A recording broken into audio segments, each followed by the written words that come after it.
Alors, bonsoir. Alors, s'il vous plaît. Merci. Qui veut bien proposer l'ouverture de la séance? Madame Graham, Madame Duchamp. Donc, je déclare la séance du 6 août ouverte.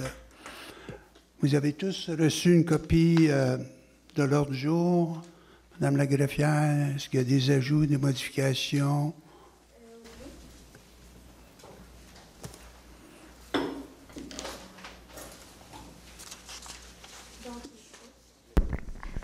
Donc, il va y avoir deux sujets en affaires nouvelles qui vont être ajoutés. Donc, à l'item 15.1, autorisation de déposer une demande de dispense au MAMO. Et à 15.2, invitation à la direction régionale du MAMO à venir rencontrer le conseil municipal de Sutton. Alors, c'est tout? Alors, qui veut bien proposer? Madame Duchesne, M. Martin. Donc, c'est adopté. Tout le monde a pris connaissance des procès-verbaux, en fin de compte, de la séance du 3 juillet 2018. Vous en avez fait la lecture. Est-ce qu'il y a des corrections, des ajouts, des modifications? Donc, c'est conforme. Qui veut bien proposer? M. Forêt, Madame Graham. Donc, c'est adopté. Alors, nous allons procéder à la première période des questions. Par contre, je vais répondre à des questions de séances précédentes. Une des propositions qui a été faite par M. Benoît était d'adopter une résolution. Donc, ça a été discuté longuement en conseil et en caucus. Et je vais vous lire la conclusion des discussions concernant votre proposition. Alors, je procède à la lecture. Le Conseil a longuement discuté de la proposition de M. Benoît et tous sont d'accord avec la déclaration suivante. Nous remercions M. Benoît pour son travail. Nous comprenons et partageons son désir de transparence, de démocratie et de communication. Cependant, nous n'adopterons pas la résolution proposée. Nous soutenons l'esprit de la loi qui est d'éviter l'ingérence politique, qu'elle soit négative ou positive, dans le choix du jour. Donc, c'est la conclusion du Conseil concernant votre proposition. Maintenant, il y a des dossiers, je crois que c'est la seule réplique qui me vient à la tête concernant des anciens questionnements des séances précédentes. Par contre, il y a des dossiers d'intérêt public que j'aimerais vous communiquer. Il y a eu, vous savez, une présentation concernant le développement sur la rue des Bouleaux. Et le promoteur, vous m'avez confirmé, Monsieur Mathieu, m'avez confirmé que le promoteur a retiré son projet, c'est bien ça? Ça a été fait par écrit? Oui, ça a été fait par écrit. Donc, le promoteur a retiré son projet. On a une autre préoccupation qui nous, si je peux le dire, une tuile qui nous a tombé sur la tête. Mais c'est comme si on savait que c'était pour arriver que de bonjour. Ça concerne la Filtex. Alors, je vous signale les événements. Le 30 juin, on a eu un signalement d'une entrée par infraction. Le 2 juillet, on a eu un signalement de l'effondrement du toit. Le 11 juillet, on a eu la visite de la MMQ, c'est l'abréviation. C'est notre assurance, hein? OK. Et le 12 juillet, nous avons eu la visite d'un ingénieur. Comme vous savez, nous avons sécurisé le périmètre. Le bâtiment est instable et on a une obligation de procéder à son démantèlement ou sa démolition. Alors, parce que ça pose un risque à la sécurité publique. Et en plus de ça, j'ai des photos ici là, de personnes qui se sont qui ont rentré et puis qui sont installés à une table avec des chaises. Et donc, il y a un risque pour la vie humaine. Là, et on ne peut pas payer des agents de sécurité pour garder ça, faire un gardiennage pendant 24 heures. Donc, présentement, à l'intérieur du bâtiment, il y a des produits acidiques et on a obtenu une soumission pour se débarrasser. Bien, pas se débarrasser, mais que ces produits-là soient retirés en fonction des normes environnementales par des firmes qui sont habilitées à le faire. Et deuxièmement, on est présentement dans le processus d'avoir des estimés ou des évaluations pour préparer un appel d'offres pour la démolition du bâtiment au complet. Et ça pour respecter pour protéger en fin de compte les citoyens qui sont en proximité, mais aussi le fait que c'est un risque à la sécurité, à la santé du public. Donc, on va vous tenir au courant de l'évolution de ce dossier-là et puis espérons qu'on pourra, j'espère qu'on pourra réaliser les travaux avant l'hiver, j'espère, et puisqu'on ne veut pas de neige sur le toit qui va faire que ça va fragiliser en fin de compte, ça va faire une charge supplémentaire et puis ben, on a déjà des indications que la structure, que le métal à l'intérieur est pas mal rouillé. Donc, il y aurait des risques de d'autres effondrements. Maintenant, c'est à peu près tout ce que j'ai à dire sur les dossiers d'évolution ou d'intérêt public. Et maintenant, on peut procéder à la période de questions.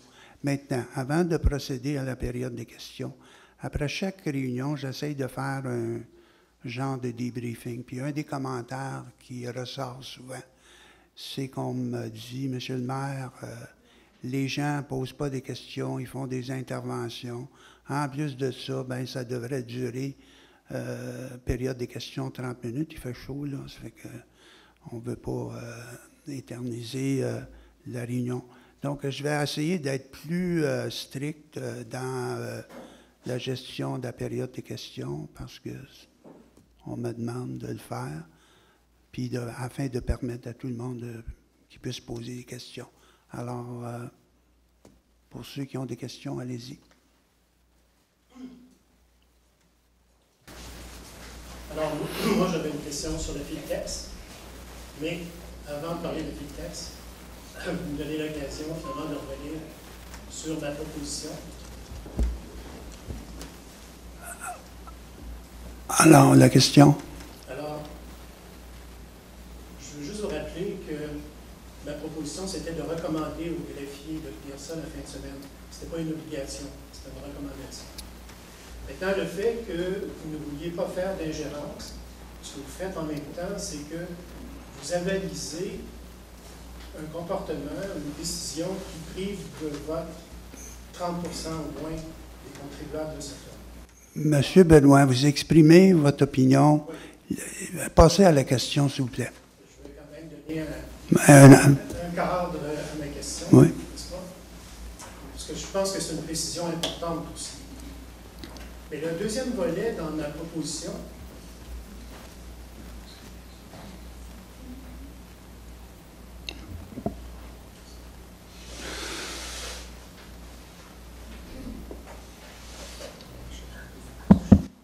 merci.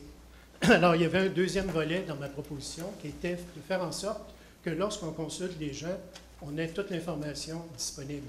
Et donc, dans le deuxième volet de la proposition, on demandait de donner toute l'information par écrit avant la tenue du registre pour permettre aux gens vraiment d'avoir toute l'information, puis d'avoir, dans le fond, toutes les études, toutes les options qui ont été analysées pour avoir toutes les conséquences, finalement, des décisions qui vont être prises. Il y avait un deuxième volet dans ma proposition, j'entends pas, et je pense que c'était juste une question, finalement, d'information,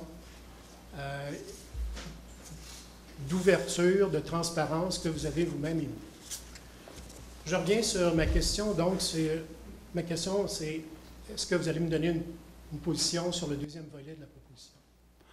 La décision a été prise par le caucus de maintenir à la discrétion de la greffière le choix, et c'est ça.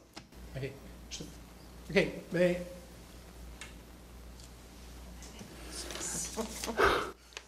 On m'a donné ici, en ce qui concerne la communication, l'administration de la municipalité prend soin de suivre exactement les exigences définies par la loi. En ce qui concerne un registre ou un référendum à venir, néanmoins, ce conseil souhaite aller plus loin que les exigences minimales.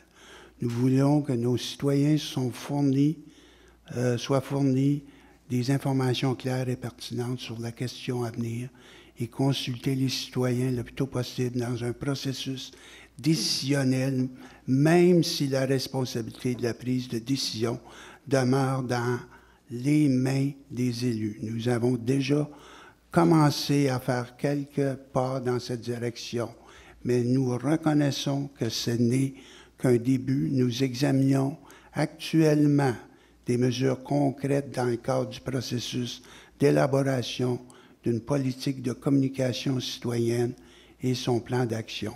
L'un des objectifs de cette politique sera de rendre l'information accessible non seulement aux contribuables, mais à toute la communauté desservie par notre municipalité, en réponse à votre question. Merci. On avait abrégé, là, donc...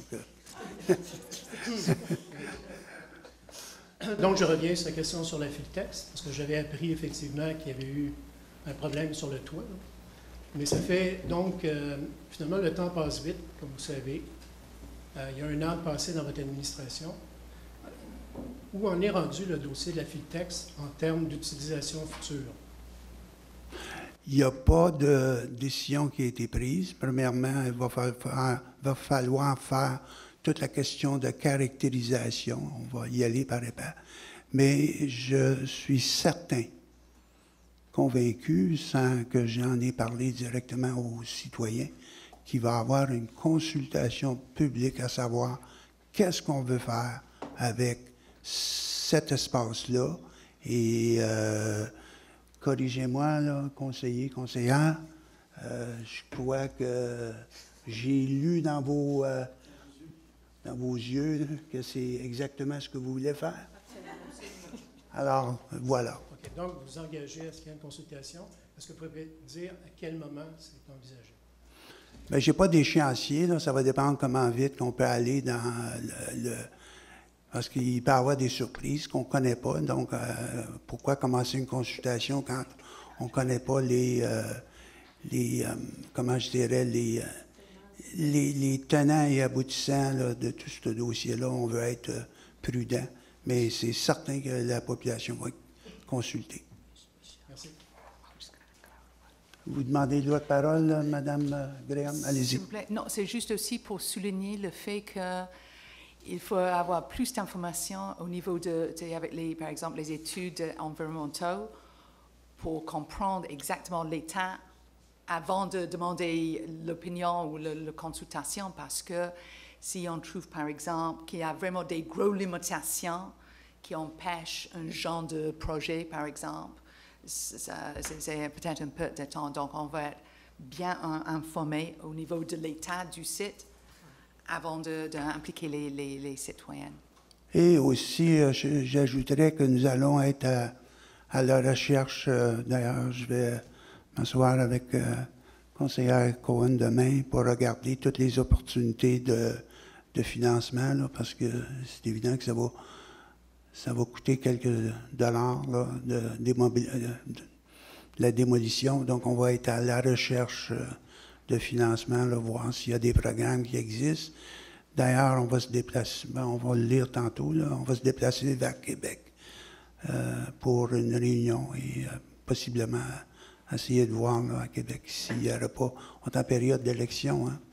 Alors s'il n'y a pas des opportunités qui se présentent pour nous autres, pour le financement, pour pas que ce soit un fardeau pour les citoyens. Est-ce qu'il y a d'autres questions? Allez-y, madame, au micro. Votre nom et... I will say it in English because it's easier for me. Yeah, go ahead, no problem. Okay, I'm very concerned about the situation. We are in a period of extreme dryness. The forest is dry, the fields are dry, I mean drought condition, although we get a little bit of rain from time to time. And I would like to ask if you could pass a bylaw for the rest of the summer that they're to prohibit artificial fireworks in the countryside. My neighbors, I live on the Robinson Road, they had a party, they did fireworks, and well, there was one volley, and I said, well, it's finished. And then there was another one, and they went very high, and of course, you know, they fall on the ground. It's extremely dry, and it could cause a fire. So I called up Monique, and she told me, oh, they did that for my birthday, so I wished her happy birthday, and said, but you know what, it's very dangerous. And I'm wondering if you could pass a bylaw. There are other people on Alderbrook Road, they are regularly shooting these things up in the air, and right now it's so dry, God forbid it happens. An ember falls somewhere and starts a fire halfway through the night, you know? But you know, I'll talk about open fire. There are restrictions imposed by la Sopfeu. Sopfeu produces a report which tells the flammability index, inflammabilité en anglais, en français, flammabilité en anglais, and with that index, nobody is supposed to do any fire, and I think it applies to firework also.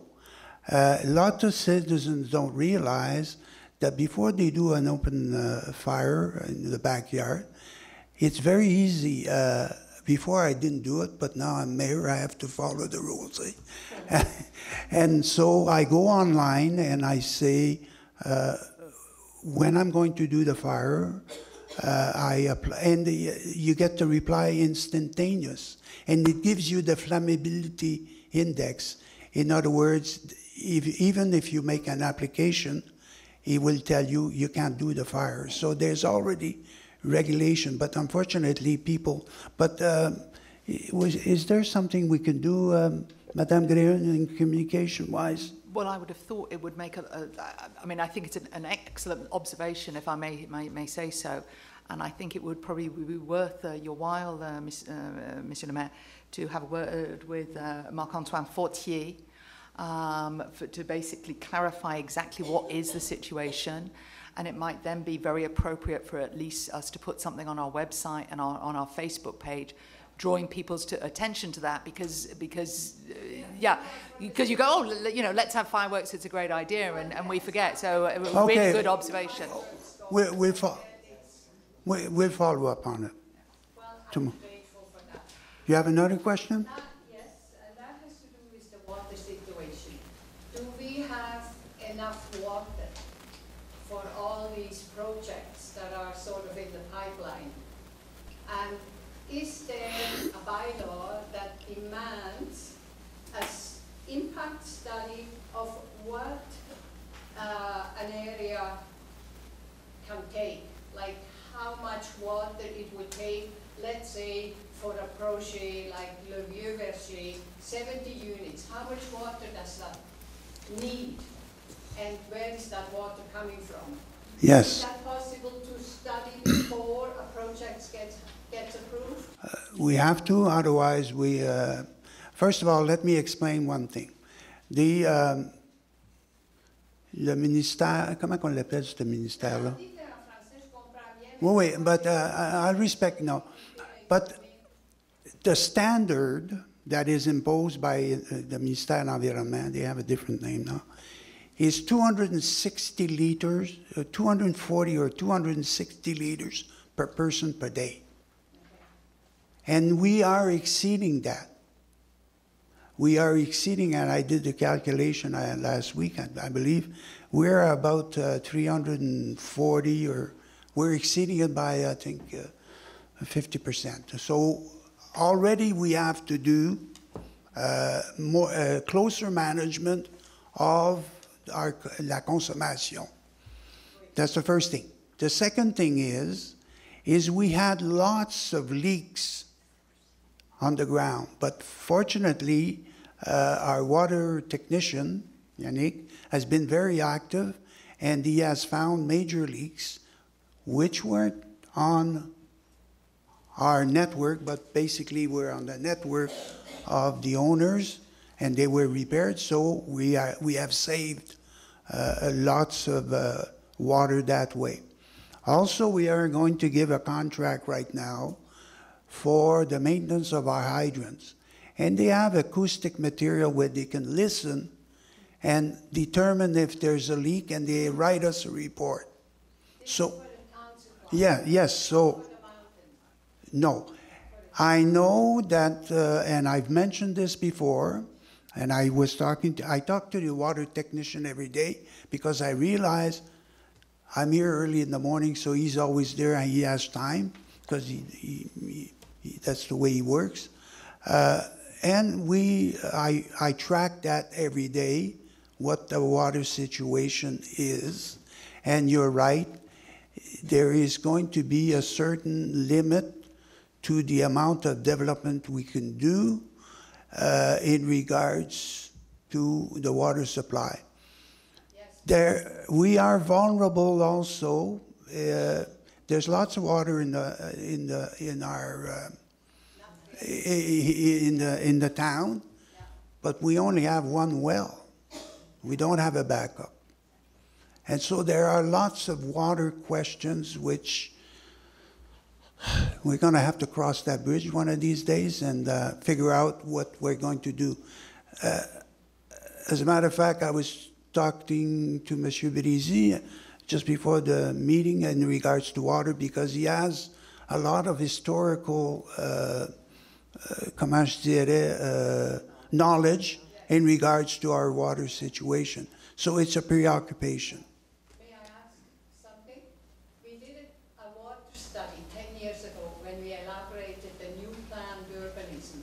And in that study, a company called BPR said that there is enough water available in Sutton over the next 15 years for 15 new units a year.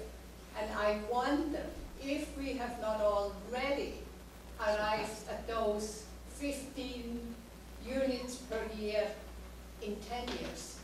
That would be something, that study must be in your archives, because there were 5 people involved and a company, and there was a presentation. Yes, but I have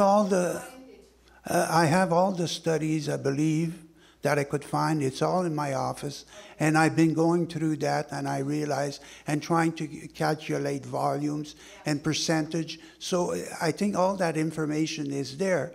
It's just, and this council, half an hour ago, we were talking about that, and one of the tasks that we have to do is to inform the council of what the water situation is, so we can get a better picture and accordingly make the decisions that, or la planification en conséquence. Donc, council is aware, it's work in progress.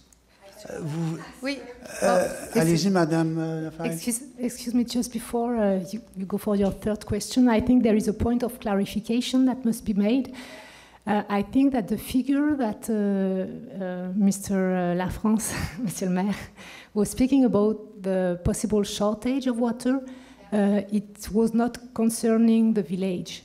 It was concerning the mountain, because you know that we have two different source. So for the moment, for the knowledge we have, because there are studies that have been done for the President Council, there is no shortage really for the village. The problem really for the moment is more on the mountain, yeah.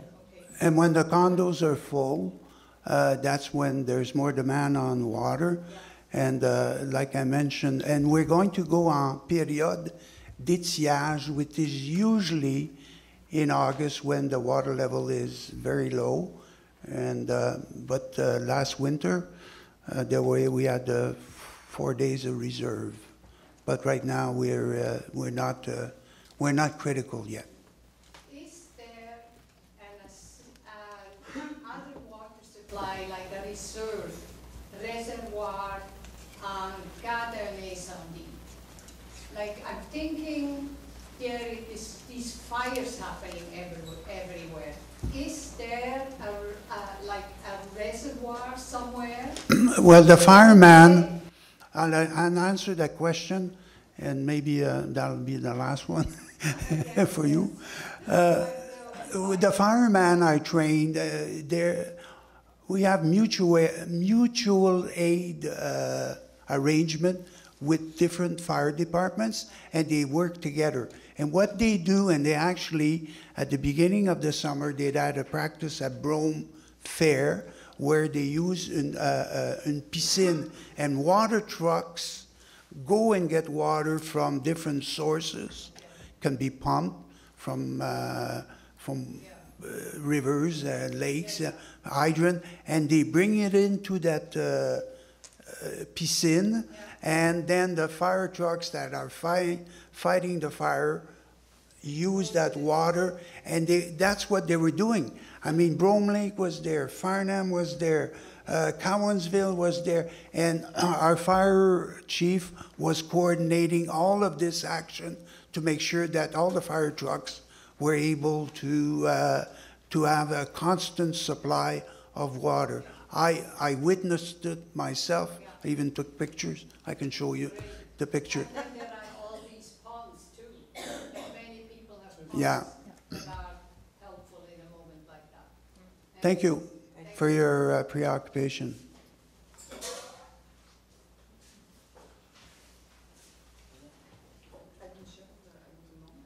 Votre nom pour ceux qui ne vous connaissent pas? Ma question concerne le compostage. Est-ce que, avant de poser ma question, je voulais d'abord valider, est-ce que la période de compostage sera toujours de avril à novembre? La période prévue de cueillette éventuelle? Allez-y. Pour le moment, ce qui est prévu, non, c'est de faire une cueillette à l'année longue. Par contre, le rythme, la fréquence des collectes ne sera pas la même pendant la saison chaude et pendant l'hiver. Donc, c'est ça. J'ai vu dans le journal que vous débutiez la cueillette en octobre et les fréquences vont diminuer à partir de novembre. Et je vois qu'il y a un mandat qui sera donné probablement à cet égard. Et en ce qui concerne, et d'après mon expertise, c'est de l'argent jeté à l'eau. Parce que les gens qui... Mais là, c'est quoi la question? La question est de savoir, est-ce que c'est possible pour vous de débuter en avril la cueillette du compostage pour rentabiliser nos actions comme municipalité? Parce qu'on provoque un changement d'habitude, on doit l'inscrire dans des semaines et non pas 4 semaines. Et pour ne pas défaire la motivation de notre population. Donc, la question est de reporter. Est-ce que c'est possible de reporter? Parce que ici, Mais on va répondre à votre question. Alors, moi, je crois qu'on a des engagements et on doit procéder. On a des engagements envers la MRC pour alimenter le site de compostage. Ils comptent sur nous pour qu'on puisse livrer des volumes pour la rentabilité. Puis écoutez, vous en connaissez probablement, pas probablement, certainement plus que moi, parce que vous étiez dans ce domaine-là. D'ailleurs, c'est pas la raison pour laquelle j'interviens. mais c'est surtout, Bromont ne commencera pas l'année prochaine. Il y a d'autres municipalités qui commenceront l'année prochaine, et ce n'est pas de mon expertise qui est question, mais c'est de rentabiliser nos actions comme municipalité. Et c'est important de le considérer parce qu'on crée un changement d'habitude. Et ce changement-là d'habitude, au bout de 4 semaines, si on le modifie, on n'atteindra pas les résultats immédiats qu'on souhaite. Là, on vous, va investir de l'argent inutilement. Madame Lebel, c'est votre perception. Merci pour votre intervention. Est-ce qu'il y a d'autres questions? Monsieur Brisy? Félicitations pour tomber dans la situation de l'eau. Well, we're concerned, you and I, about that issue. Pardon? The devil is in the details. Yes. It's very important that the mayor get deeply involved. At the last meeting, we had a presentation on Banque Financière. Now, having a chance to look at it, it looks like the municipality to me is in fairly good financial shape. Am I reading it correctly? Well, I read in the newspaper, but I've learned not to believe everything I read. No, in the newspaper. But joking aside, j'ai lu dans le journal simplement qu'on était en bonne position financière avec 1 million, mais il y a des explications qui n'ont pas été données par rapport à ça. Hein? Est-ce que vous pouvez donner les explications? Il y avait la plus grosse partie du... micro. Pardon? Non, parce que il s'en vient. OK. C'est à cause d'une subvention de Recycle Québec, M. Brisy, qu'on ne s'attendait pas à avoir, plus également des surplus de revenus au niveau des mutations immobilières. Donc, il y avait à peu près 400 000 dollars de revenus supplémentaires non attendus. Ça arrive des fois. Oui, ça arrive parfois. Mais oui, la municipalité est en bonne situation financière. La municipalité n'est pas en mauvaise situation. On est fragile. Écoutez, regarde, on est fragile parce que regardons toute la question de la Filtex. Et peut-être que vous pouvez m'aider à ce niveau-là. Vous avez déjà fait faire des estimés, vous, sous votre ancien conseil, pour la démolition. Bien, moi, j'avais dit 450. J'étais pas loin. Parce qu'on se posait la question. Mais est-ce qu'on va... Bien là, Oui. Mais là, je déroge à mes règlements parce que là, on est en train de discuter. Alors, c'est quoi votre question? C'est est-ce qu'on est en bonne... C'est ça.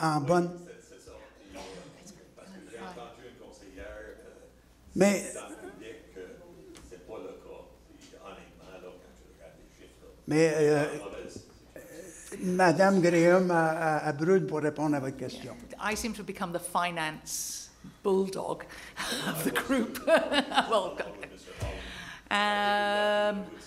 Okay. And certainly, from my perspective, we're moving towards being in a better position. We're certainly not in a bad position, but certainly in terms of the surplus accumulé non affecté, which from my perspective is a crucial fund. I think in general it's fair to say it's still not where we would want it to be. We're moving towards there, and I encourage my colleagues at every meeting to basically take that fund very seriously and not spend money unnecessarily, even if we would wish to. So that leads me to my next question. Not spending money unnecessarily. I see that the amount given to PENS has been raised to $20,000. We were studying the situation with PENS. When you study the situation, you become realistic very quickly that they don't need money from the town. There's plenty of money from selling tickets and so on. They used to have a revenue way back of $40,000. Now the revenue is $250,000 or $275,000. So, we shouldn't be spending money where it's not needed. There are plenty of other places to put it.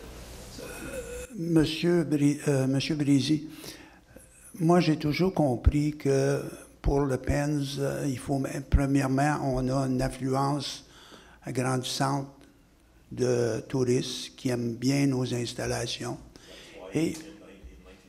Mais laissez-moi répondre à votre question.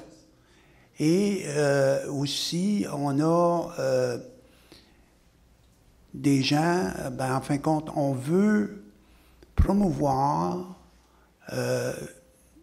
la marche village-montagne et l'entretien des sentiers.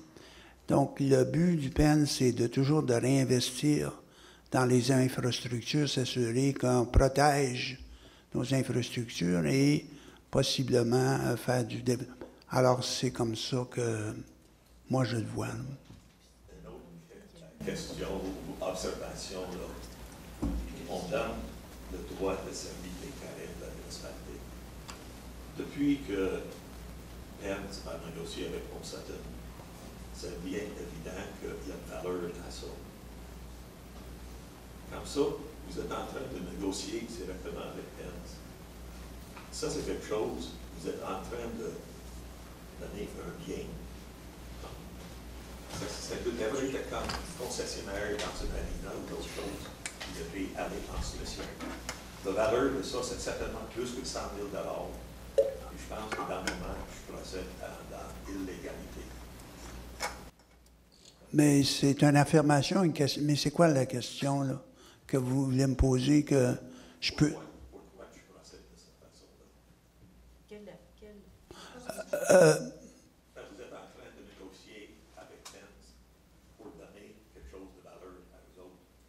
Normalement, quand une municipalité... Oui, mais je comprends, mais la réponse qui vient à l'esprit, c'est qu'il y a eu sans doute, et vous étiez là, à un certain moment, un historique traditionnel. L'historique a changé avec, parce qu'avant, il n'y avait personne qui ont eu d'argent pour ce bien-là ou cette possibilité-là. Dans le moment, ça a changé. Madame Lessard, est-ce que vous avez une connaissance là, supplémentaire? Non, c'est juste pour clarifier. Je pense que M. Brésil vous parlait de l'achat des terrains pour le prolongement. Le fait que vous donne un droit à la PENS. Oui, oui, qui a une valeur, et puis qu'on ne va pas chercher la valeur je dirais pas du service, la valeur réelle. Oui, oui, mais... Ben, ça doit être fait par soumission, pas par juste. C'est pas différent que si tu vends un camion. Oui, oui, j'ai compris votre... Mais Madame Duchamp voulait intervenir? Oui, parce que... Vous siégez sur le CA du PEN? Comme oui, représentant, ben, oui. Oui. Okay. Mais le PENS, toutes les ententes de tous les sentiers pédestres au Québec, les organismes qui s'en occupent obtiennent des droits de passage gratuitement avec les propriétaires fonciers des terrains sur lesquels ils passent. Là. S'il faut... moi, j'aurais de la misère, là... Ça va peut-être finir absolument bien. C'est la procédure. Oui, oui, je comprends. Puis pour la subvention que vous dites du 20 000 $ qui a été accordée au PENS, c'est un groupe de citoyens qui a été mandaté pour donner des subventions sur divers projets qui avaient été présentés à la municipalité. Là. C'est pas... C'est juste quand tu donnes à une organisation qui n'a pas besoin de... Mais je retiens votre intervention. Ça, c'est votre interprétation, là, que l'organisme n'en a pas besoin. Si les... Ouais. Avec les subventions qui n'ont de fait. Mais là, on rentre dans les arguments. Mais je retiens votre intervention. C'est plus de la question. Là, est-ce qu'il y en a une autre question? Ben, je pense aussi, si tu vas donner ça, il doit y avoir quelque chose en retour. Oui, j'ai Là, c'est la qualité que le terme va faire de l'entretien des sentiers. OK. Je pense qu'il faut que ça commence là. Merci. Je crois que l'autre, je vais attendre parce que c'est très sérieux, l'autre, je vais attendre. OK, merci beaucoup, M. Brézy. Un autre, je vais prendre... il y a combien de gens là, qui veulent poser des questions?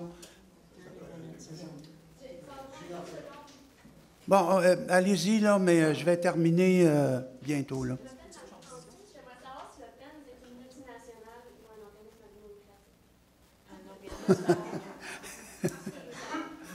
Ben, un organisme à but non lucratif. OK. Votre nom encore, parce que les gens ne l'ont pas capté. Marie-Francis. Monsieur, votre nom?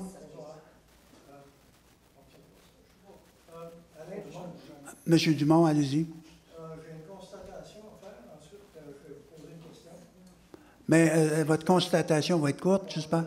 Oui, OK, allez-y. Vous allez comprendre. Je demeure à Val-Sutton, dans le complexe résidentiel de Val-Sutton. Tous les jours, je descends au village, au terrain de golf. Val-Sutton est une très belle région, excellente région, très reconnue à travers le Québec, à cause de ses montagnes. Mais ça, on le sait tous, là, la question. S'il vous plaît, ce ne sera pas long.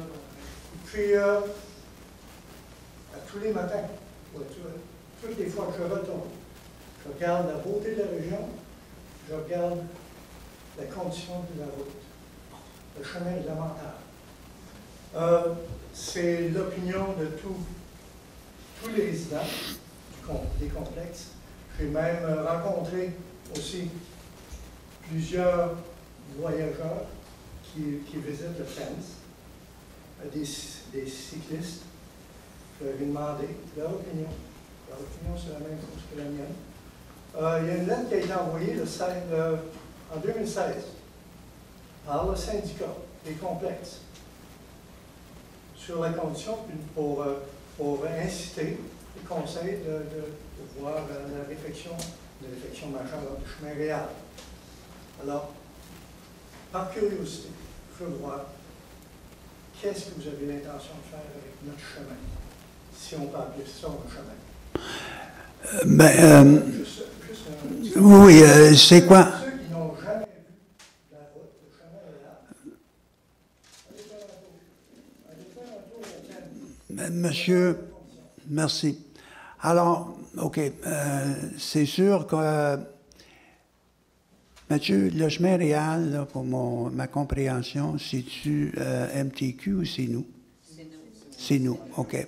Mais je vais commencer pour le chemin Maple, là, parce qu'on a rencontré, puis là, avant que je parle... Hein?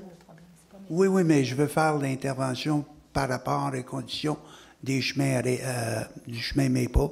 On a rencontré MTQ pour les sensibiliser aussi, là, parce que Maple est en mauvaise condition, donc ils sont supposés, là, mais là, ça, les vacances de construction. En ce qui concerne le chemin réel, je sais que présentement, les travaux publics se promènent sur le territoire pour faire des réparations mais je vais aller demain voir votre chemin. Deuxièmement, je vais questionner notre directeur des travaux publics pour savoir qu'est-ce qu'il y a de prévu. Et vous allez me donner votre numéro de téléphone, puis je vais vous rappeler pour vous donner les détails. Ça va? OK. Catherine Zellweger, ça va être très rapide. 8.6, 8.7, vous allez nous donner la parole après les explications? Oui. OK. Alors, j'ai juste une petite question, c'est que elle est large, mais un organisme sans but lucratif comme le PENS, qui effectue une très bonne gestion de ses revenus et qui investit beaucoup, est-ce qu'il devrait être pénalisé en termes de ne pas recevoir de subventions? Je vous laisse ça, donc je vous félicite d'avoir donné 20 000. Merci. Alors, Monsieur Ziegler. OK. You will be the last one, OK? Please, go. Ah, il y en a une autre, OK, on va vous prendre aussi. J'ai deux petites questions. C'est quand qu'on aurait la réunion au sujet des eaux usées à l'administration? Et puis, vis-à-vis, je ne suis pas encore avec alors je suis pas en courant. Est-ce que l'Internet à haute vitesse, est-ce que nous subventions avec les reçus? J'ai pas eu de réunion avec la MRC. Je pensais en avoir une aujourd'hui. Ça a été annulé. Je n'ai pas d'informations par rapport à ça. Mais écoutez, je pense que c'était du côté... C'est-tu le fédéral qui n'avait pas donné ou c'était le Québec? Je ne m'en rappelle plus. C'est le Québec. Mais look, we're going to Quebec City, so we can look into that. But I'm sure we will get the funding. The big problem is right now with the high-speed internet is the cable. They have to manufacture it, and apparently there, last time before I went on holiday, there was like a 6-month delay to receive delivery of that cable. However, I will have an update shortly when I go to the MRC.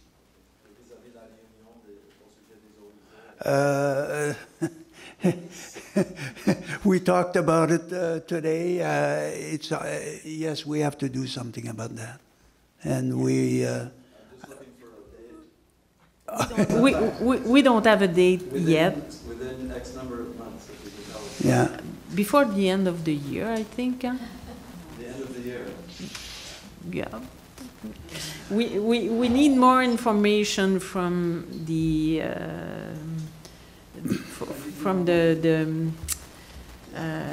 quality of the septic system and who's. And we're looking for programs a survey or la liste. I know of at least 3 studies that have been done over the 40 years that I've lived here. I have copies at my house of some of them. So the surveys are in your files. Okay. From Mr. Brazil's time in office, from Mr. Hill's time in office. But we haven't forgotten, and also we're hunting for subsidies. And these will be individual responses. There's no collective response. I think I'm safe in saying that. There will be no centralized system because it doesn't make any sense economically. Alors ça devient une solution tripartite. But the question is, did we forget about you? No, we didn't forget about you, and we were talking about... We'll have a reunion in Glen Sutton before the snows arrive. Oh, yes, for sure. For sure. Where's the Bible? It's been 40 years that we've been waiting. No, we haven't forgotten. Okay, thank you. Une dernière question, s'il vous plaît. Bonsoir, Claude Blanquer. J'aimerais savoir, est-ce qu'il existe un programme d'inspection, vérification, réfaction des travaux par priorité aussi, au sein de la ville? Est-ce qu'il y a un programme qui existe, un listing, en disant qu'il faut inspecter telle route à tous les temps de mois, telle route à tous les temps de mois, avec un programme de priorisation? Cette année, il faudrait faire telle route, telle route, telle route, telle rue, tel boulevard, telle avenue, etc., basé sur plusieurs années, pour qu'on voit d'avance qu'est-ce qui se passe. Si ça n'existe pas, c'est peut-être le temps de le faire. Parce que vous parlez de Maple. Maple, c'est une soie. Vous parlez de... Mais votre question, c'est est-ce qu'il y a... un programme de priorisation pour faire des travaux dans la ville avec des échéanciers. Est-ce que ça existe? Oui, il existe un programme aux travaux publics par priorité où est-ce qu'ils vont faire les travaux en fonction des disponibilités des budgets. Par contre, ce que je ne sais pas, est-ce que parce que ça s'appelle asset management, n'est-ce pas, Madame Graham, which is your pet project? Et là, ce qu'on veut déterminer, est-ce qu'on a une projection? Parce que c'est bien beau faire de la réparation, mais à un certain moment, il faut refaire et ça fait partie de ce qu'on appelle gestion à long terme des infrastructures. Et à ce niveau-là, je ne peux pas vous répondre parce que je ne sais pas et on ne s'est pas encore penché sur l'aspect de long terme de gestion des infrastructures. Mais c'est une préoccupation. Ben oui, merci. Alors, ça termine la période des questions. Merci. Merci. OK. Alors, nous allons... combien de temps qu'on a pris là, pour ça? 45 minutes. Oh, j'ai dépassé. Mais c'est OK. C'était pertinent. On est rendu au point 5.1, renouvellement de l'entente de gestion du programme supplément de loyer PSL les villas des monts de Sutton. Alors, je vous explique brièvement. Il y a un programme, on contribue 10 %. Ce que Mme Lessard me dit, c'est que c'est dépendant des locataires qui habitent à Villa des Monts. Des années, on paye, des années, on ne paye pas, mais c'est pas un gros montant, là. 3 500. Et par année, donc, qui veut bien proposer? Donc, c'est adopté. 5.2, participation du maire, 2 élus au sommet municipal de l'UMQ le 13 septembre 2018 au centre de congrès de Québec. Donc, on aimerait se déplacer pour représenter les intérêts de Sutton, quitte même à organiser des réunions avec soit des fonctionnaires ou, et d'être présent à cette activité-là. Qui veut bien? Je te suppose de lire les considérants. Tu veux que je le lise? Excuse-moi, monsieur, si je peux intervenir, mes excuses, parce qu'il faut souligner que la présence des élus à ce sommet, c'est vraiment un geste politique. Et dans ce cas-là, j'aimerais beaucoup demander à Mme Duchesne de lire la résolution. Moi, je n'ai pas le droit de lire la résolution parce que moi, je serai un des participants. On s'est entendu au départ là, qu'on était pour la lire au complet. Allez-y, Mme Duchesne. OK. Alors, participation du maire et 2 élus au sommet municipal de l'Union des municipalités du Québec le 13 septembre 2018 au Centre des congrès de Québec.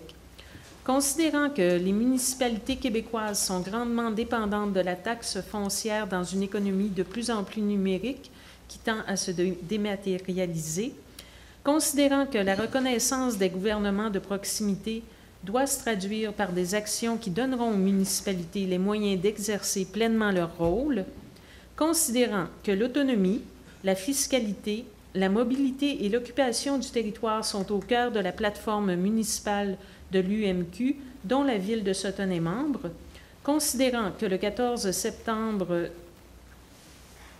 2018, parce qu'on a une différence de date, là, 14 septembre 2018, le monde municipal est attendu à Québec lors du sommet municipal organisé par l'UMQ pour envoyer un message clair aux chefs de parti ainsi qu'aux candidats et candidates des élections provinciales qu'il est temps de passer de la parole aux actes, considérant que le Conseil actuel juge que leur présence est essentielle afin de démontrer que les élus et élus municipaux parlent d'une seule et même voix et que nous attendons des engagements fermes à la veille des élections. Sur la proposition, il est résolu d'autoriser le maire et 2 élus à participer au sommet municipal de l'UMQ qui se tiendra au Centre des congrès de Québec le 13 septembre. D'autoriser la trésorière à payer sur réception des pièces justificatives et blablabla. La raison pour laquelle l'UMQ demande la participation là, des élus municipaux, c'est surtout pour appuyer la demande d'avoir un point de taxe là, qui un point d'impôt ou de taxe là, qui revient aux municipalités pour augmenter leur assiette, leur revenu. Là. Pas juste se fier à la taxe foncière. Mais il faudrait vérifier notre date, là, parce qu'on a 2 dates. C'est le 13, OK. Donc, c'est ça. Donc, il y a eu proposition d'aller chercher une partie de la taxe TVQ pour financer les municipalités parce que, basé sur la valeur immobilière, là, c'est comme c'est aux contribuables là, qui payent. Donc, on veut être là, pour supporter cette démarche-là. Qui propose? Donc, c'est adopté. Autorisation pour des rencontres culturelles à Baie-Saint-Paul, 5.3. Alors, je vais en faire la lecture, considérant que M. le conseiller André Forêt a le mandat de mettre à jour le plan d'action en déploiement culturel de notre ville. Considérant qu'une des priorités du Conseil concerne le parc immobilier de la ville et qu'il y aura des impacts considérables sur l'organisation et les finances, entre autres, au plan culturel, considérant que M. le conseiller André Forêt désire se rendre à Baie-Saint-Paul, qui est considérée comme une ville exemplaire au plan culturel, pour y rencontrer quelques personnes clés dans le but de se familiariser principalement avec leur organisation de la culture, leur mode de financement, la participation du mécénat et de la communauté. Est-ce que vous voulez ajouter quelque chose, M. Forêt? Non, ça va. OK. Qui veut bien proposer? Donc, c'est adopté. Nous allons passer maintenant à 6.1, qui est l'adoption du règlement numéro 73-2-2018 intitulé « Règlement modifiant le règlement numéro 73 portant sur les plans d'implantation et d'intégration PIIA de la ville de Sutton ». Maintenant, je dois m'assurer que tous les élus vous déclarez avoir lu le règlement et vous renoncez à sa lecture. Oui. Alors, qui veut bien proposer? Dans le même sens, 6.2, adoption du règlement numéro 117-1-2018 intitulé Règlement modifiant le règlement de construction numéro 117. Alors, les élus doivent avoir lu le règlement et renoncent à sa lecture, c'est bien ça? Qui veut bien proposer? Dans le même sens, on aimerait adopter le règlement numéro 208-4-2018 intitulé Règlement modifiant le règlement numéro 208 tel qu'amendé, décrétant les règles de contrôle et de suivi budgétaire et déléguant certains pouvoirs du Conseil. Vous avez fait la lecture, vous avez renoncé à sa lecture. Donc, qui veut bien proposer? Et finalement, adoption du règlement numéro 248-1-2018 intitulé Règlement modifiant le règlement numéro 248 décrétant dépenses de 181 494 et un emprunt de 181 494 pour l'achat du terrain dans le cadre du programme Accès Logis Québec. Vous avez lu, vous renoncez à la lecture. Qui veut bien proposer?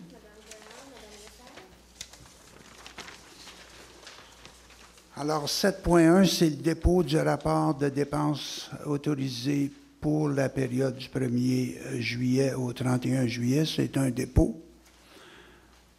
7.2, dépôt du rapport de paiement effectué, incluant les bordereaux de paie, et ce pour la période du 1er juillet 2018 au 31 juillet 2018. C'est un dépôt. Par contre, ici à 7.3, c'est l'examen et approbation de la liste des comptes à payer en date du 1er août 2018. Est-ce que vous avez noté vous avez des questionnements? Alors, on doit adopter ça, n'est-ce pas? Qui propose? 7.4. La Régie intermunicipale de gestion des matières résiduelles de Brome-Missisquoi. Je m'ai pratiqué. On demande une autorisation pour payer la facture sur réception des pièces justificatives. Vous avez les pièces justificatives, vous allez recevoir? À tous les mois. À tous les mois? À compter du 1er août, ils vont nous charger de l'intérêt passé 30 jours, puis on ne peut pas toujours recevoir de l'approbation en temps et lieu pour éviter justement de dépasser le 30 jours. OK. Alors, qui propose? Et ici, 7.5, on veut utiliser un surplus affecté pour achat de camions et équipements de déneigement et transfert du sol au surplus non affecté. C'est un petit montant qu'on transfère, là, 3 000. Oui. C'est qu'il y avait déjà un montant réservé pour l'achat du camion qui vient d'être livré. mais ça n'a pas coûté aussi cher que la réserve. Et on met ça dans notre réserve? On le retourne au surplus libre, effectivement. 2568,07 $. OK. Qui veut bien approuver? Madame Graham, Monsieur Martin. Et maintenant, c'est vous qui avez le contrôle, monsieur. Non, il faut d'abord accepter le procédé. Ah, je n'ai sauté un? Ah, OK. Excusez-moi. Acceptation et dépôt du procès verbal du comité consultatif d'urbanisme, la séance du 4 juillet. Alors, vous en avez pris connaissance et qui propose? Monsieur Forêt, Monsieur Martin. 8.2, c'est à vous. Oui, OK. Merci, Monsieur le maire. Je ne vais pas tant prendre le contrôle que simplement informer mes concitoyens de demandes. Donc, c'est ça, 8.2, demande de PIA revêtement extérieur pour et remise au 61 rue principale. Donc, comme d'habitude, je montre la localisation sur l'image satellite. Le plan cadastral, le lot concerné, c'est en jaune, donc c'est un petit lot. C'est dans le quartier où il y a des maisons d'après-guerre.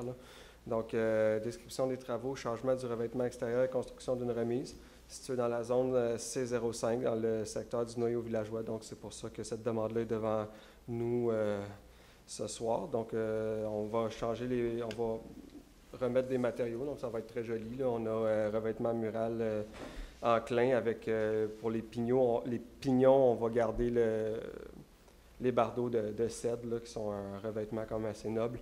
Et puis, donc, même chose pour le cabanon. On a le plan d'implantation qui est à droite de l'écran, et puis avec les élévations. Donc, ça respecte la réglementation normative, évidemment.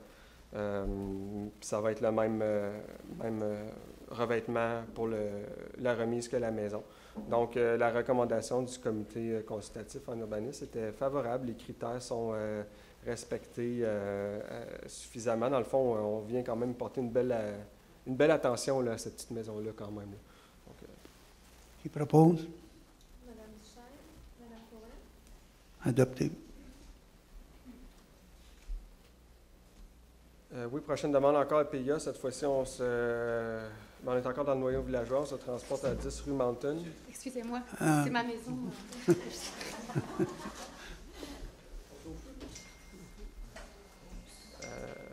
Donc, c'est ça, au milieu du village, le terrain en jaune.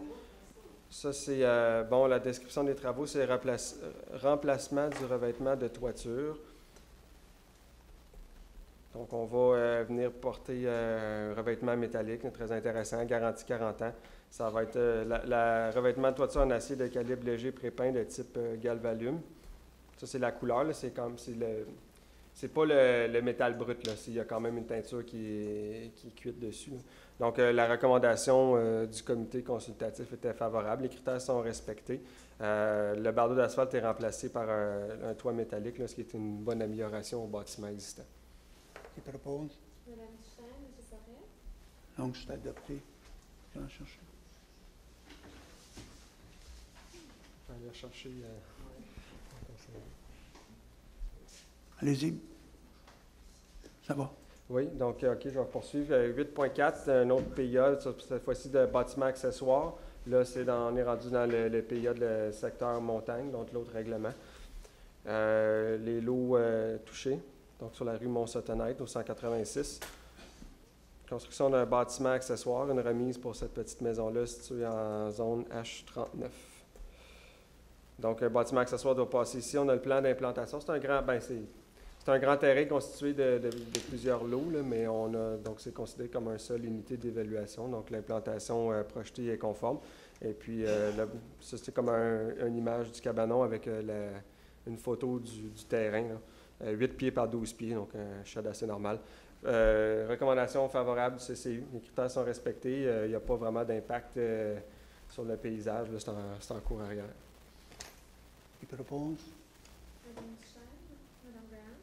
Donc, c'est adopté. 8.5. OK, on se retourne au village cette fois-ci pour de l'affichage. 12A, Principal Sud, ça, je pense, c'est juste en face. Oui, effectivement. Donc, c'est ça, en jaune. C'est la maison jaune, oui, voilà. Donc, installation d'une enseigne détachée. Et puis, bon, je vous annonce qu'il y a un nouveau commerce, Maison Bergeron, objet remarquable. Donc, le panneau conforme à la réglementation, les couleurs sont sobres. 1 mètre par 1 mètre dans le carré qui est existant. Là. Donc, les recommandations étaient favorables pour cette demande d'affichage. Qui propose? Madame Cohen, Adopté. 8.6. 8.6, demande d'usage conditionnel pour les lots qui sont énumérés ici. C'est quand même assez loin, là, c'est loin du cœur villageois. On a encerclé sur la carte la localisation. Donc, c'est vraiment une tête de développement, une tête de chemin, si on veut. Ça, c'est un peu le zoom là, sur la division, le lotissement. Description des travaux. Donc, on a eu une demande pour ouvrir une rue à l'extérieur du périmètre d'urbanisation. Donc, on veut procéder à des travaux de construction de chemin. Prolonger prolonger le chemin Priest. Donc, justification, c'est en zone PAM 0 sec, donc protection altitude moyenne. Et puis, dans le fond, vous savez, depuis 2009, toute demande de prolongement de rue n'est pas permis dans toute la MRC de Brome-Missisquoi. Toutes les villes et villages ont dû intégrer cette consigne-là du schéma d'aménagement vers la réglementation d'urbanisme. Sutton ne fait évidemment pas exception à cette disposition-là. Et puis, par contre, on a la possibilité de faire la demande par l'usage conditionnel et ainsi recourir au pouvoir discrétionnaire des élus. Donc, dans le fond, on vient demander la permission aux élus si c'est possible de le faire. Il y a le règlement 188 sur les usages conditionnels qui viennent encadrer tout ce processus-là, les conditions. Un historique du dossier, dans le fond, nous, on sait qu'en 2010, il y avait déjà une volonté de procéder. On voulait, par contre, en tout cas, en 2010, on a statué que le chemin ne faisait pas l'objet de droits acquis, donc il devait passer par usage conditionnel. En 2014, il y a eu une demande d'usage conditionnel qui a été acceptée par le conseil municipal. En 2017, le demandeur nous est revenu avec une demande de travaux qui voulait procéder, dans le fond, comment débuter les travaux. Par contre, nous, au service d'urbanisme, on avait des sérieuses réserves quand il a donné le permis sous sa forme actuelle. On a donc demandé à la personne de refaire une demande de permis avec le service qui était en place, le conseil qui était en place. Et puis, c'est ça qui vous est présenté aujourd'hui, ce soir. Les plans avaient été présentés en 2014. C'est des plans d'ingénieur quand même, conformément à ce qui avait été demandé à l'époque. La pente du chemin n'excédera pas 12 %, ce qui est conforme à la réglementation. Par contre, on a des petits réserves par rapport à la proximité du chemin et des pentes fortes. On a des dispositions dans notre règlement de zonage 254 qui dit que aucun ouvrage, que ce soit remblai, déblai, construction de maison, ne peut être fait à moins de 10 mètres d'une zone de pente forte. Les pentes fortes sont définies comme étant 30 % et plus. Sur l'image LIDAR qu'on a, le LIDAR, c'est l'image satellite, là, réflexion laser là, par rapport qui donne le pourcentage des pentes, et puis c'est gradé. Donc, tout ce qui est en rouge, c'est les zones de pente forte. Donc, on voit que le chemin est vraiment... Puis chaque pixel équivaut à 4 mètres. Donc, on voit que le chemin est vraiment en contradiction avec l'article qui dit qu'on ne peut pas être à moins de 10 mètres d'une zone de pente forte. Je vous montre quelques cartes. On a nous-mêmes arpenté le terrain. Ça, c'est le fond de la carte de la MRC aussi. On est allé prendre des photos géoréférencées. Donc, il y a comme un sentier existant là, qui est correct peut-être pour des 4 roues, là. Des skidoo peut-être l'hiver aussi. Ça, c'est de quoi ça a l'air. Recommandation du CCU. Donc, le CCU a émis une recommandation défavorable au projet. Le CCU, lui, regarde ce projet-là avec les lunettes du règlement 188 sur les usages conditionnels Et puis, selon les règlements sur les usages conditionnels qui viennent définir toutes sortes de critères par rapport à la sécurité civile, à la protection de l'environnement, à la consolidation du développement. Il y a des critères également que les rues peuvent être... On peut ouvrir des rues, mais il ne faut pas être à plus que 300 mètres de la dernière maison, du dernier tronçon de rue existant. Dans le cas qui nous concerne, c'est des travaux sur 426 mètres, je crois. Donc, c'est pour la raison pour laquelle le comité consultatif en urbanisme s'est prononcé défavorablement. Également, en tout cas, le conseil municipal, je crois qu'il est défavorable au projet pour les raisons que j'ai mis au tableau. Donc, c'est ça, malgré le fait qu'il y a eu une autorisation donnée en 2014, il n'y a aucun ouvrage qui a été réalisé à ce jour. Donc, ça a été un critère déterminant. Normalement, on pourrait laisser du temps pour les gens d'intervenir, mais je vais présenter tout de suite la demande de dérogation mineure qui est également associée à cette demande-là, à ce dossier-là. Puis je pense que on va permettre aux personnes intéressées de poser. C'est ça, parce que c'est le même projet. Ça va donner une image complète. Exactement, mais c'est pas mal plus court la dérogation mineure. Peut-être qu'à l'époque, on aurait dû aller dans ce sens-là également, donc c'est la même place.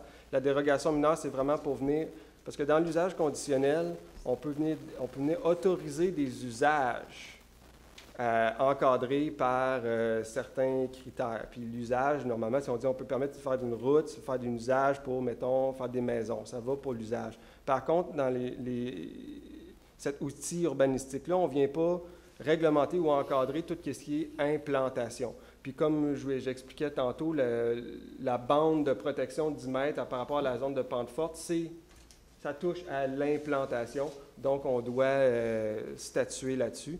Donc la nature et l'effet de la demande de dérogation mineure, c'est permettre l'aménagement d'un chemin à moins de 10 mètres d'une zone de pente forte, malgré l'article 201 du règlement de zonage 254.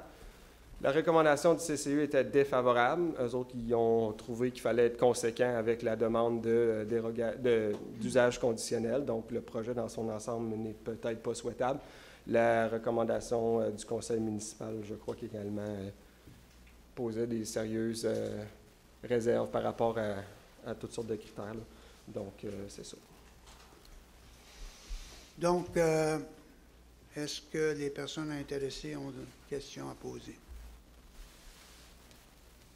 Personne. Allez-y, Madame Zellweger. Zellweger, excusez. Une question, mais là, ça m'en enlève quelques-unes. C'était quoi le projet? Parce qu'on ne construit pas une route pour construire une route. Il devait y avoir un projet de lotissement ou de construction à la clé. Parce qu'il n'y a rien là qui nous en informe. Est-ce que vous pouvez nous dire? Mathieu? Oui, certainement, mais dans le fond, c'est dans la recommandation dans la résolution qui avait été octroyée par la Ville de Sutton en 2014, effectivement, il n'y a pas mention d'aucun projet. Il n'y a pas mention de lotissement. Il y avait des questions de lotissement, mais ce n'est pas repris ou encadré, du moins en 2014. En 2018, le demandeur nous a informé verbalement que lui, son intention, c'était de pouvoir accéder à son terrain et puis pouvoir le vendre avec un droit de construire dessus. Ça, c'est toute l'information dont on dispose par rapport à cette question-là. Donc, ça ressemblait à 450, un demi-kilomètre de chemin pour accéder à une future propriété. C'est un peu ça? Oui. Okay. Merci. C'est tout? Donc, s'il n'y a pas d'autres questions, est-ce que vous êtes prêts à... Qui propose? On va y aller pour l'usage conditionnel en premier. Oui. OK, oui, on ne fera pas les deux. Alors, donc, pour 8.6, qui est la, je répète, demande d'usage conditionnel relative à l'ouverture d'une rue à l'extérieur du périmètre d'urbanisation sur les lots 4 866 768, 4 866 783, 5 558 835 et 4 867 624 du cadastre du Québec. Si sur le chemin Priest, tiret 2018 971. C'est quoi cette référence-là? Bien, ça, c'est purement administratif. C'est le numéro d'ouverture de dossier. Alors, ayant lu la demande qui... donc, c'est adopté. Et je vais lire la demande 8.7.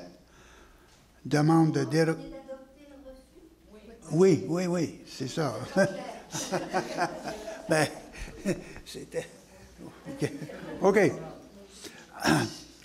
Alors, la demande de dérogation mineure relative à permettre des travaux près d'une zone de forte pente sur les lots 4 866 768, les mêmes qu'en haut, là, du cadastre du Québec, ici sur le chemin Priest, et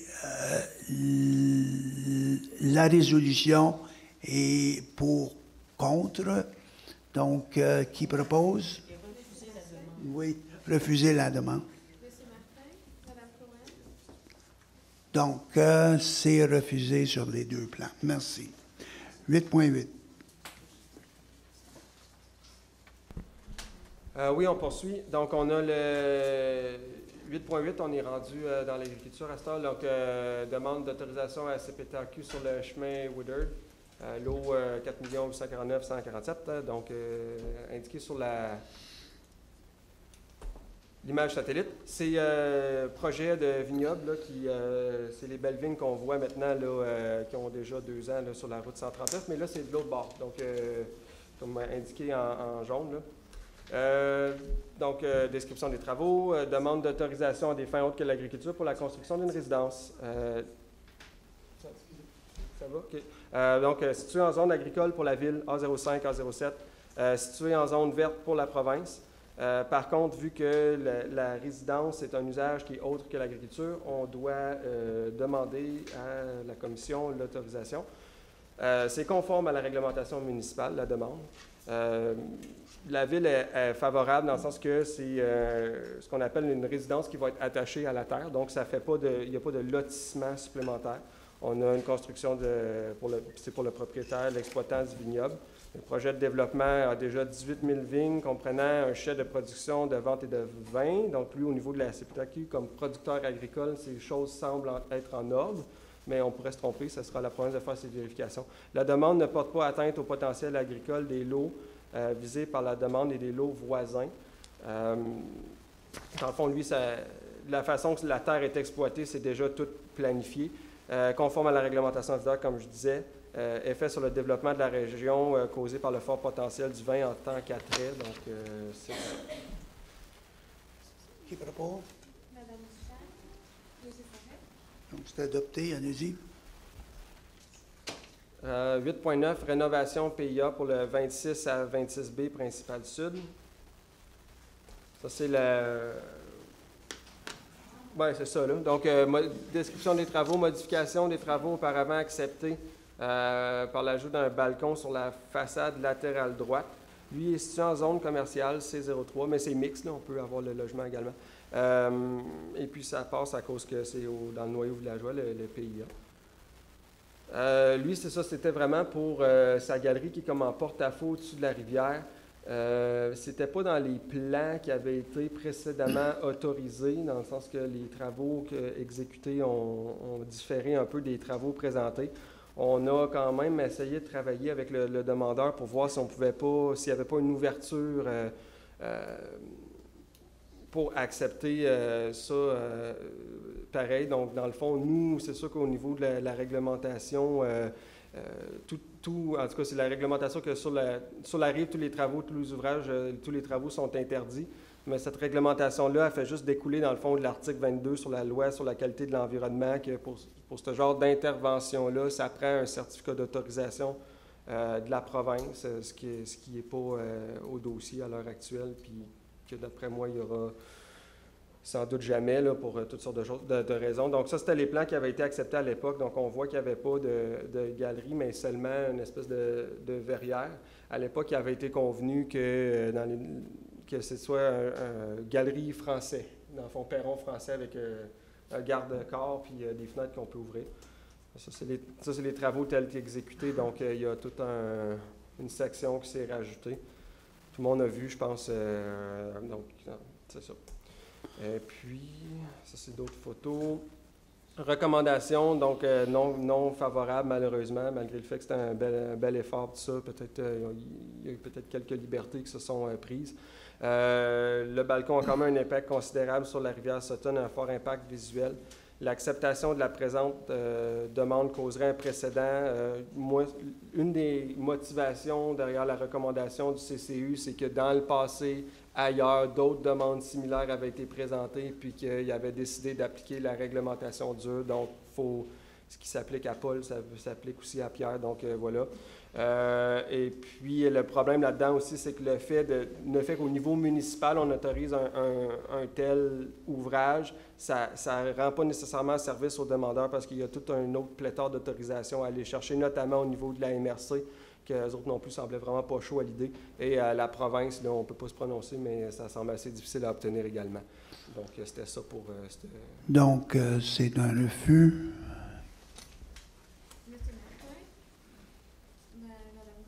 Par contre, j'aimerais souligner là, que c'est une belle amélioration. Et je crois que vous avez rencontré le propriétaire au préalable pour lui expliquer... Mais je pense qu'il comprend. Là, que... Oui, c'est ça. On a préféré y en informer. Bien, on a travaillé avec, on a eu une très bonne collaboration avec ces gens-là.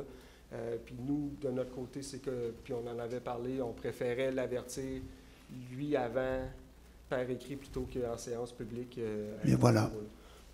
Alors, merci de votre initiative. 8.10, c'est une autorisation de signature. Là. Donc, y a-t-il des détails à ajouter à ça? Non, c'est une autorisation de signature. Qui propose?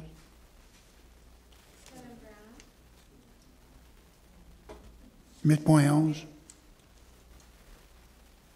C'est pour un dossier qui suit son cours. Là. Donc, OK, une autre demande d'autorisation, un peu plus touchée, celle-là, CPTAQ, chemin Jordan. C'est donc la localisation. C'est pour un usage autre que l'agriculture. Les terrains en jaune, donc pas mal aux limites là, de la ville. Description, description de la demande, on veut faire un usage autre que l'agriculture en zone verte pour la tenue d'un événement. On veut permettre le stationnement de véhicules, le déploiement de tentes et l'installation de structures temporaires lors d'un événement festif. C'est situé en zone A06, donc en zone agricole ou municipale et en zone verte. Et puis, vu que la tenue d'événement, c'est un assez gros événement, c'est un usage autre que l'agriculture. Ce qu'il faut savoir, c'est que dans ce cas-là, il y a comme deux demandes distinctes qui ont été présentée à la ville, donc une par le propriétaire là où se déroule l'événement, ce qui est en jaune, puis une autre par le voisin qui est à l'ouest, immédiatement à l'ouest, pour que ces champs puissent servir de stationnement. On parle de plus de 250 automobiles. Là, j'ai les critères là, qui justifient je ne sais pas si vous voulez que je passe à travers. Sinon, je pourrais tout de suite aller à la conclusion, dans le fond, que la Ville ne souhaite pas s'objecter à la demande d'usage non agricole. Et puis, de ce fait, on va proposer à la Commission des conditions agronomiques qu'on appelle, afin d'encadrer l'usage. Ça, c'est des choses que nous, on n'a pas vraiment pouvoir, mais que quand la province demande à la Ville de motiver sa demande, on peut quand même proposer des choses qui vont assurer la pérennité du sol dans cette zone-là. Donc, peut-être qu'ils pourront autoriser l'événement sur 3, 4, 5 ans pour voir. Ils pourraient avoir qu'à chaque année, la superficie devra retrouver pleinement sa vocation agricole. C'est toutes des conditions. En tout cas, c'est relativement standard là, au niveau de la CPTAQ qu'elle émet comme condition. S'il y a des questions, je peux. Sinon, Alors, qui veut bien proposer? Non, je crois qu'il n'y a pas de feu d'artifice. C'est quoi la... S'il y a des feux d'artifice. Ah. Ça ne regarde pas l'urbanisme. OK, donc, ça termine l'urbanisme. OK, on est maintenant rendu 9.1. Alors, appel d'offres pour le remplacement des surpresseurs des rues Dyer et Principal. Comme vous l'avez mentionné, on a fait l'acquisition d'un terrain et on veut installer un surpresseur, c'est des pompes, parce que là, présentement, sont situés souterraines, c'est des espaces clos, il n'y a pas de groupe électrogène, ça va augmenter la fiabilité du réseau de distribution. Et on a été en soumission, et je vais vous lire ici en appel d'offres, c'est-à-dire pour le remplacement sur la rue Dyer principale. Considérant que la Ville a procédé à un appel d'offres conformément à la loi sur les cités des villes pour le remplacement des surpresseurs des rues Dyer principales, considérant qu'une soumission a été reçue le 20 juillet 2018 et a fait l'objet de l'ouverture publique à 11h08, le montant de la soumission est de 1 210 230. Considérant que l'unique soumission reçue pour le remplacement des surpresseurs des rues Dyer et Principale pour un montant d'1 210 230, incluant la taxe, présente certaines non-conformités. Considérant que Michel Cloutier, ingénieur chargé de projet au sein de la firme Tetra Tech, a analysé la dite soumission et qu'il a fait parvenir à la Ville une lettre datée du 24 juillet 2018 ne recommandant pas que le contrat soit octroyé à ce soumissionnaire, puisque les documents présentés par ce dernier sont incomplets et le coût total de la soumission est jugé trop élevé, considérant le report de la date du programme TEC qui a été reporté jusqu'au 31 décembre 2018. 2019, c'est là qu'on va chercher notre financement, n'est-ce pas? Donc, il nous donne une opportunité, considérant la recommandation du directeur des travaux publics de retourner en appel d'offres pour la réalisation des travaux en 2019. On propose de rejeter la soumission de TGC Inc. au montant d'1 210 dans le cadre de l'appel d'offres pour le remplacement des surpresseurs des rues Dyer et Principale, de refaire le processus d'appel d'offres pour le contrat pour le remplacement des surpresseurs Dyer et Principale afin de réaliser les travaux en 2019, alors qui veut bien. Donc, c'est adopté. 9.2, on veut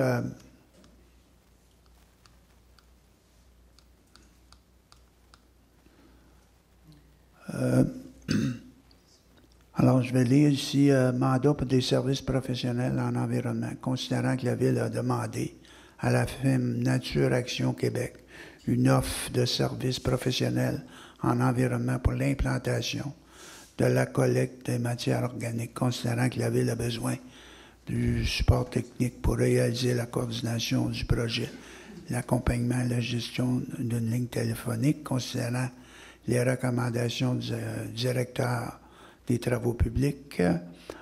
On demande d'approuver, de mandater la firme Nature Action Québec pour les services professionnels en environnement pour l'implantation de la collecte des matières organiques pour le montant budgétaire d'environ 6 6 478, excluant les taxes. Qui propose? Madame Graham, M. Forêt? Affectation de la réserve des travaux publics pour la réfection des ponceaux.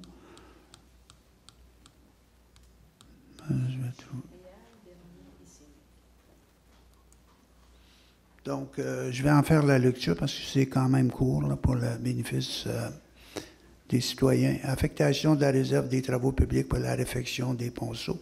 Considérant que le service des travaux publics a recensé plusieurs ponceaux déficients qui requièrent des travaux d'envergure pour leur mise à niveau, considérant des relevés d'arpentage seront nécessaires pour la conception de la mise à niveau de plusieurs ponceaux, considérant que des services professionnels seront requis pour l'élaboration des plans et devis nécessaires à la mise à niveau de plusieurs ponceaux, considérant que des services d'entrepreneurs sont requis pour exécuter certains travaux de réparation de ponceaux jugés urgents. Donc, les recommandations du directeur des travaux publics et d'autoriser une affectation de la réserve des travaux publics n'excédant pas 100 000 $ pour la réparation et préparation de plans et devis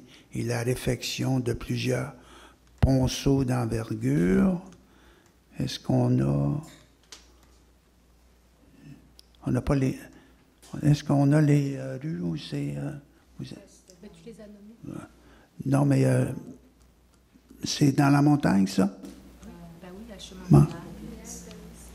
Réal dernier ici. OK, j'avais pas lu. Identifier clairement la problématique. Les services des travaux publics demandent une affectation du surplus pour la réfection de plusieurs ponceaux. On en dénote au moins une dizaine à refaire sur le chemin Réal, Bernier et Sénic. Donc, il veut bien proposer. Monsieur Martin? Madame Graham? Donc, c'est adopté. Et finalement, on veut donner un contrat pour le vidange des boues des étangs aérés. Ça, c'est les étangs qui sont au garage de la municipalité pour les étangs numéro 1 et numéro 3 au montant de 198 995. Et le contrat va être, si approuvé, à juger au plus bas soumissionnaire qui est Révolution Environnementale Solutions, LP, pour le montant de 198 995. Qui veut bien approuver? Donc, c'est d'adopter. Maintenant, on doit procéder à l'embauche d'un coordonnateur au service de loisirs et de la vie communautaire. Comme vous savez, Mme Brunel a accepté une promotion à Lac-Brome et on veut procéder. On a eu un comité de sélection qui a été composé de Mme Lessard, de vous et M. Larguy. Et vous avez retenu, je vais faire la lecture, considérant que le conseil municipal décide procéder à l'embauche d'un coordonnateur au service de loisirs de la vie communautaire, considérant que les entrevues ont été effectuées le 19 et 20 juillet 2018 par un comité de sélection formé du directeur général, de la trésorière, de la greffière, considérant que le conseil municipal a pris connaissance de la recommandation du comité de sélection, c'est d'embaucher, je peux le nommer, la personne, c'est de nature publique, oui, d'embaucher M. Jérémy Aman Giard à titre de coordonnateur au service des loisirs et de la vie communautaire à compter du 20 août 2018 aux conditions suivantes. poste à temps plein, 35 heures par semaine, salaire annuel suivant la classe salariale 5, échelon embauche de la structure salariale en vigueur. Jérémy Aman Giard est assujetti à une période de probation de 6 mois à compter de la date d'embauche. Les conditions incluses dans le document intitulé « Politique sur les conditions de travail des employés cadres de la ville de Sutton » adopté par le Conseil en date du 1er mai 2017 sous la résolution 2017-05-199 s'applique au dit poste. Donc, qui veut bien proposer? Alors, c'est adopté. Je présume que M. Girard va être informé en conséquence demain. Est-ce que je pourrais ajouter quelque chose, M. le maire? Allez-y. Juste pour souligner que M. Aman Girard est une personne qui habite Gros-Missisquoi, ce qui est déjà intéressant. Ce n'était pas un des critères de base, là. On ne peut pas adjuger sur ce critère-là, mais c'est comme une bonne nouvelle pour notre région. Et que cette personne-là a été choisie, et on m'a dit qu'il y avait vraiment des compétences, puis vraiment une façon de réagir de façon très positive aux demandes qui avaient été faites, aux questionnements pendant l'entrevue. Alors, nous, on est très contents de ce choix-là. Et en plus de ça, faire en plus, c'est que l'échelon numéro 5, je me souviens bien, l'acceptation, c'est l'échelon qui est le plus bas. Là. C'est pas le plus bas? Ouais. Bon, ben, on ne va pas rentrer dans ces détails-là. Là. Ah, je pensais bien. Alors, oui, merci. Alors, autorisation de signature de reçu de quittance et transactions dans le cadre du dossier de cours opposant la personnel assurance générale contre la Ville de Sutton et la mutuelle des municipalités du Québec. Alors, je vais, écoutez, là, je vais en faire la lecture, ça va être plus clair.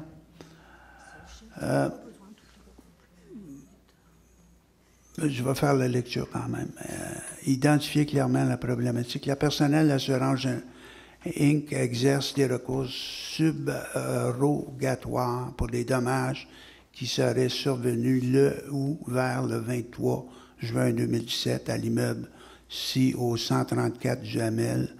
Les dommages réclamés sont évalués de la somme de 6 644,55 et il résulterait d'une infiltration de boue et de sable par une fenêtre du sous-sol de l'immeuble. La responsabilité de la Ville a été reconnue par notre assureur, conformément à l'article 979 C.C.Q, puisque nous aurions autorisé la construction de la rue Place de Verrières sans aucun système de drainage des eaux.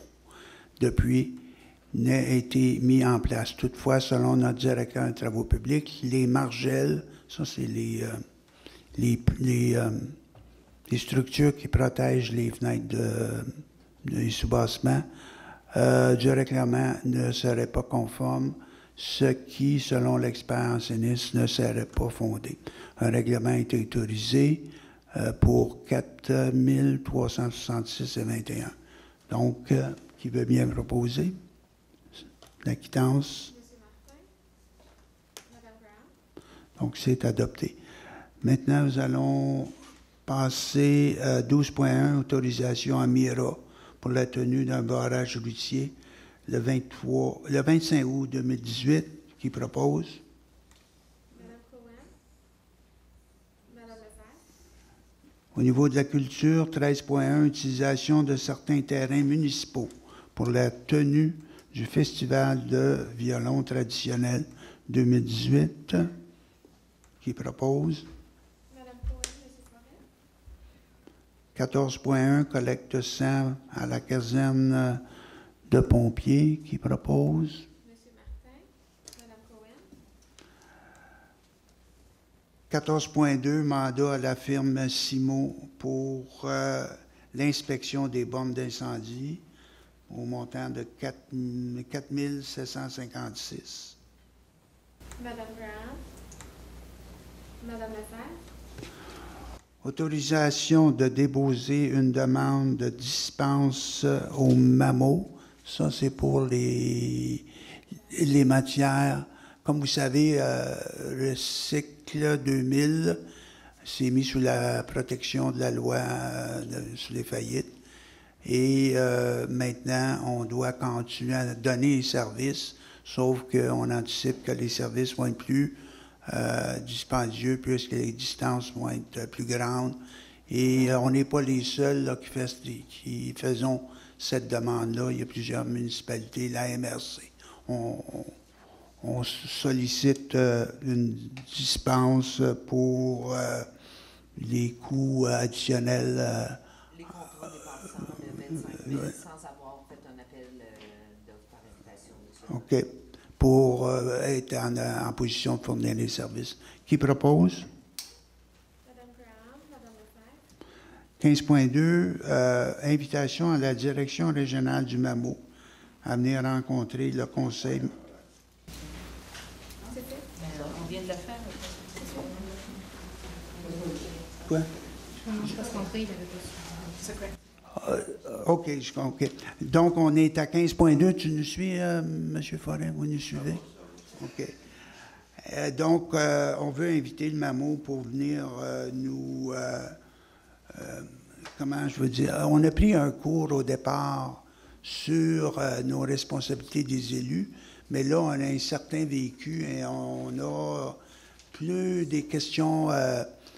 plus pointu à poser sur les marges de manœuvre et comment être plus efficace dans nos interventions, dans nos réunions. Donc, on veut écouter le MAMO pour savoir comment on peut s'améliorer. Alors, c'est un processus d'amélioration continue. Qui veut bien proposer? Monsieur Martin, Madame Duchesne. Il n'y a pas de correspondance, non? OK. On peut passer maintenant à la deuxième période de questions. Est-ce qu'il y a des questions?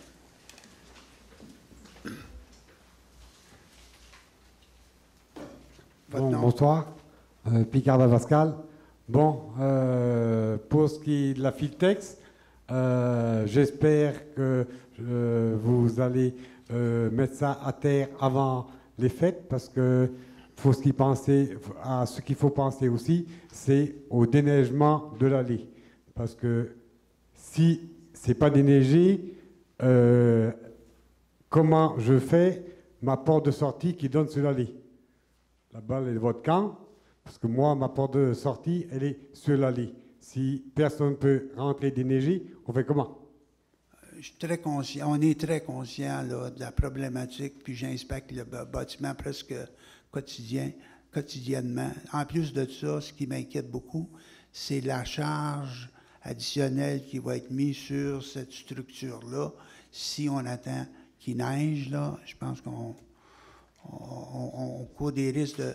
Donc, écoute, je vais te tenir au courant personnellement, puisque ce bâtiment-là, comme tu sais, est bombé de ton côté, puis... oui. Si ça tomberait sur la boulangerie, vous serez encore plus dans la merde.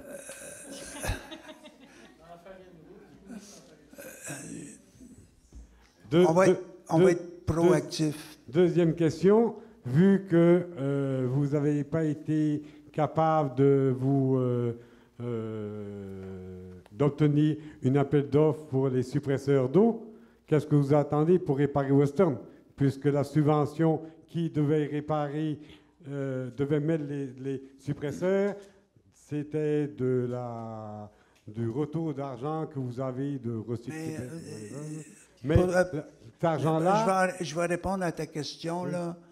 On ne peut pas utiliser cet argent-là pour n'importe quoi. Donc, ça doit aller justement pour la tech, doit aller pour des infrastructures d'aqueduc. Ce n'est pas transférable. Ces enveloppes-là sont dédiées spécifiquement pour l'eau et l'aqueduc.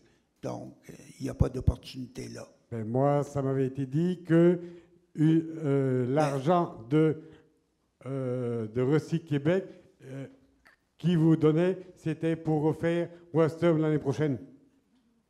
Non. Les enveloppes sont bien spécifiques. Alors, je ne sais pas d'où tu as pris ton information. Vous avez pris... Je pense que la personne qui m'a répondu doit savoir c'est qui. Bon, ben, tu as ta réponse, c'est pas transférable. Merci. Alors, merci. Est-ce que vous avez une autre question? Oui. Est-ce que il y a une feuille pour l'accès logis, là? Pourquoi? Accès logis. Oui. Accès logis. Là, vous avez acheté un nouveau terrain. Oui. Est-ce que ça va durer aussi longtemps que depuis que je suis à Sutton? Parce qu'autrement, on ne verra jamais ça fait. Espérons que non. Là, mais bonne chance. On suit le dossier de près. Ça fait 12 ans, ça ne bouge pas. On suit le dossier de près. Et je ne crois pas que ça va s'éterniser. Est-ce que la personne qui m'avait dit, sans la nommer, doit savoir c'est qui pour les taxes, peut répondre, s'il vous plaît? Merci. Merci. Monsieur, soyez poli, monsieur Forêt. Madame Lebel. Une question concernant la modification du règlement sur du budgétaire. C'est une question d'information, ça peut-être qui s'adresse à la greffière. C'est quoi la question? Ben, laisse-moi parler. Soyez poli, madame. Je constate, M. le maire, que votre attitude change selon la personne au micro. Non, je l'ai dit au départ, j'essaye. Madame la greffière, j'aimerais savoir, au niveau de l'attribution des montants, ça va, est-ce que dans le règlement, il existe une clause qui favorise l'attribution de contrats selon qu'ils soient locaux, régionaux, nationaux?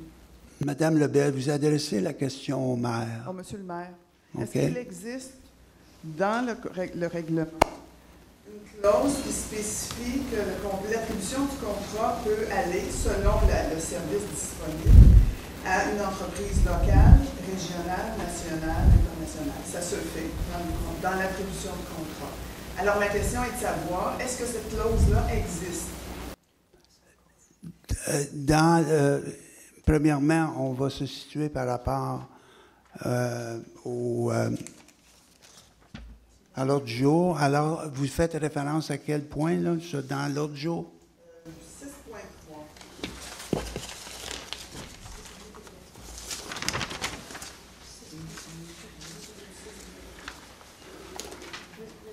Alors, ça, c'est pour les délégations. Alors, à 6.3, j'en ai pas fait la lecture, mais pour votre bénéfice, je vais faire la lecture parce que c'est important, parce qu'on parle de délégation financière, n'est-ce pas? Oui, c'est juste pour augmenter les montants des délégations financières pour permettre plus d'autonomie aux gestionnaires. Mais ce que je veux dire, c'est que le gestionnaire peut-il décider d'attribuer un contrat à Québec, comme Nature Québec, si le service existe en région? Alors, à ce moment-là, vous êtes en position de répondre, Madame la greffière. En fait, le règlement dont il est question ici, c'est un règlement de délégation de pouvoir. C'est un règlement qui, son seul et unique but, c'est de dire que, normalement, quand on veut dépenser, nous, à l'administration, on doit avoir une résolution du conseil municipal. Puis, pour qu'on puisse, sans passer à chaque séance, toujours, le conseil délègue un pouvoir de dépense tant et aussi longtemps que le montant est budgété. Fait que c'est tout ce règlement-là, juste pour but de dire jusqu'à quel montant un employé est autorisé à faire des dépenses qui sont budgétées sans l'autorisation du conseil spécifique. Fait que ça n'a aucun lien avec est-ce qu'on donne un contrat local ou c'est pas un règlement qui est... C'est la politique de gestion contractuelle, puis c'est pas... Non, pas à ma connaissance. Madame Lebel, Madame Lefebvre, un supplément de réponse. Oui. Allez-y, Madame. Le supplément de réponse, c'est que je trouve que votre question est très intéressante et que c'est sûr qu'on va se pencher dans le cadre de toutes nos orientations, là, à savoir si à Sutton, on veut privilégier l'achat local de produits et de services. C'est une bonne question. On va en discuter. Au même titre que l'achat d'un camion de gravel, quoi. Merci. Ouais, merci. OK, ça répond à votre question. Monsieur Brisy, allez-y. Avez-vous fait une demande dans le dossier de Filtex pour une subvention de Québec dans le cadre de restructuration des zones industrielles? Non, mais on est en train de regarder toutes les avenues. D'ailleurs, j'ai une rencontre avec conseillère Cohen pour regarder... oui, effectivement. Merci. Est-ce qu'il y a d'autres questions? C'est pas vraiment une question, M. le maire. J'ai une préoccupation pour la sécurité des gens de Sutton. Louise Bissonnette. La Filtex est vraiment dangereux. Je ne voudrais pas que le conseil prenne trop de temps à décider de qu'est-ce qu'on va faire avec, mais de sécuriser les lieux, s'il vous plaît. Oui, je suis conscient, je l'inspecte tous les jours, puis on fait un suivi, un fast-track, là, comme j'appelle, pour effectivement, parce que c'est préoccupant. Merci. Est-ce qu'il y a d'autres questions? S'il n'y a pas d'autres questions à ce moment-là... Pourquoi votre air climatisé ne marche pas avec ça? Ça, c'est une bonne question. Une bonne question. On avait une préoccupation. Je vous explique.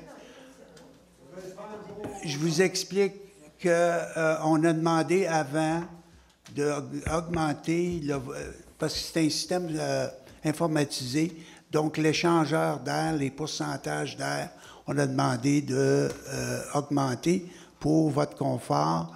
Et je sais qu'il y a des efforts qui ont été faits, mais écoutez, là, il faisait 31 dehors. Et puis, le système... À la boulangerie, c'est capable de marcher. Tu vas être capable de marcher. Ça marche bien. Merci. Alors, bonne soirée. Qui veut proposer la levée de l'Assemblée? Merci, M. Picard.